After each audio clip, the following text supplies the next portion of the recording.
Si Satoru Fujinuma, isang ordinaryong manga artist, ay biglang natutuklasan na may kakaibang kakayahan siyang magbalik sa nakaraan. Pero sa kabila ng mga sakripisyo at misteryo ng kanyang buhay, kailangan niyang malaman kung paano baguhin ang nakaraan bago pa maging huli. Nagsimula ang kwento natin sa taon ng 2006 kay Satoru Fujinuma, isang 29 na taong manga artist na lugmok sa buhay at puno ng pagsisisi. Ang karera niya sa manga ay hindi umuunlad tulad ng inaasahan niya. Dahil dito, nagtatrabaho siya bilang isang delivery boy sa isang pizza place. Isang araw, habang papunta siya upang mag-deliver ng pizza, sinalubong siya ng isang kasama sa trabaho, si Airi Katagiri na nagbiro at sinabi sa kanya na huwag kainin ang pizza na dadalhin niya. Habang patungo si Satoru sa destinasyon, iniisip niya ang kanilang usapan nang bigla siyang makakita ng isang kumikislap na asul na paru-paro. Bigla, siya ay ibinalik sa isang minutong nakaraan. Nalaman ni Satoru na isang truck driver ang malapit ng mabangga ang isang bata, kaya't ginawa niya ang lahat upang maiwasan ito. Ngunit siya ay tumama sa isang kotse at bumangga sa sarili. Nakita ni Satoru ang mga alaala ng kanyang kabataan, ang mga masasayang sandali kasama ang mga kaibigan, ang kanyang ina at isang batang babae na magiging mahalaga sa kanyang buhay. Pagkatapos, magigising siya sa ospital at makikita si Airi na nakatabi sa kanyang kama. Ayon sa kanya, 2 araw siyang nawalan ng malay, ngunit hindi siya nasaktan ng malubha. Tinawag siyang hero ni Airi. Ngunit sabi ni Satoru, swerte lang ako. Nag-usap pa sila ng kaunti bago umalis si Airi at si Satoru ay naglakad pa uwi. Sa kanyang pag-uwi, muling malalaman natin ang isang lihim ni Satoru. May kakaibang kapangyarihan si Satoru na tinatawag niyang revival. Kapag may masamang nangyayari, nakikita niya ang asul na paru-paro at siya ay ibinabalik sa nakaraan ng 1 hanggang 5 minuto. Pagkatapos nito, susubukan niyang pigilan ang masamang nangyari at hindi siya umuwako ng kredito sa kanyang ginawa. Bagaman siya ay malungkot, si Satoru ay may mabuting puso. Pagdating niya sa bahay, sinalubong siya ng kanyang ina, si Sachiko Fujinuma, isang masayahing babae na mukhang 20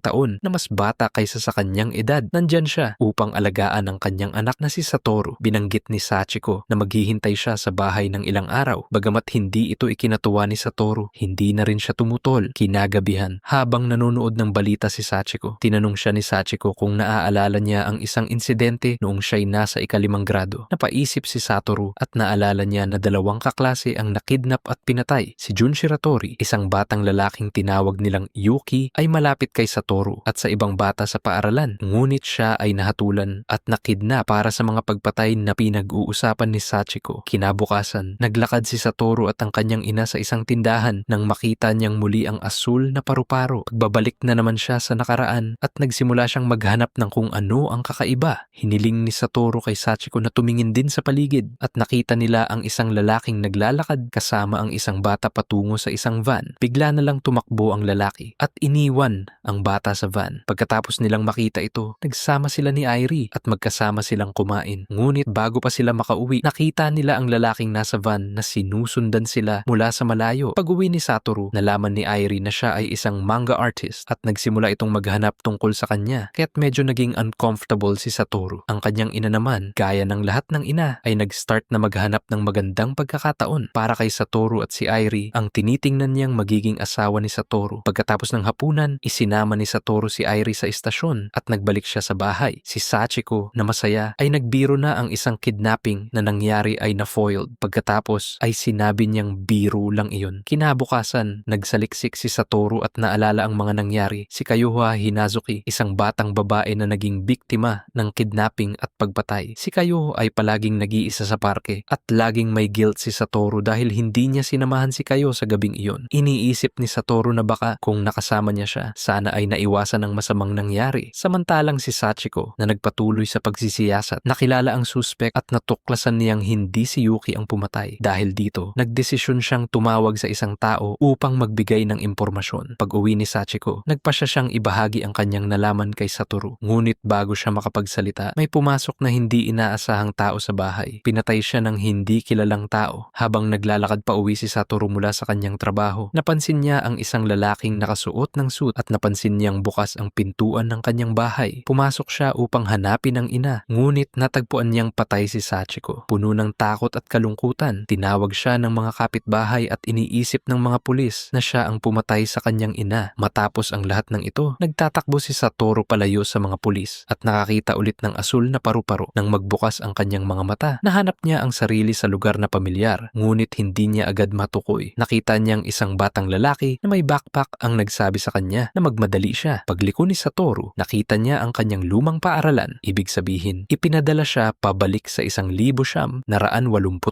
Ngayon, tanging paraan na lang ni Satoru upang mailigtas ang kanyang ina at mapatunayang hindi siya pumatay ay ang maghanap at stop ang killer sa nakaraan.